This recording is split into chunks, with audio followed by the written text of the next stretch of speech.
কেকেআরের ফ্যান্সরা সবাই কেমন আছেন? হায়দ্রাবাদকে উড়িয়ে তৃতীয় শিরোপা জিতল কলকাতা, যা দেখে লাইভে এসে কলকাতাকে অভিনন্দন দিয়ে একই বললেন সাকিব আল হাসান।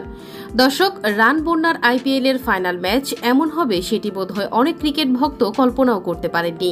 বলা যায় একেবারেই একপেশে লড়াই। যে সানরাইজার্স হায়দ্রাবাদ এই মৌসুমে লিগ পর্বে রান তুলেছিল 266, 277 এমনকি 287 করে, সেই দল ফাইনালে অল আউট হয়ে গেছে মাত্র 113 রানে।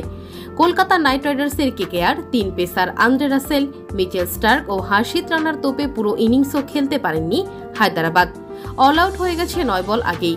লক্ষ্য ছোট হওয়ায় আইপিএল এর তৃতীয় শিরোপা ঘরে তুলতে কোনো বেগই পেতে হয়নি কলকাতাকে। মাত্র 10.3 ওভারে 8 উইকেট হাতে রেখে হায়দ্রাবাদের দেওয়া লক্ষ্য টপকে যায় তারা।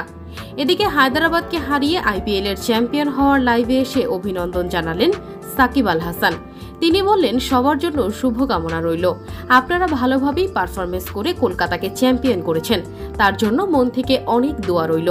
আর অভিনন্দন কলকাতা নাইট রাইডার্স।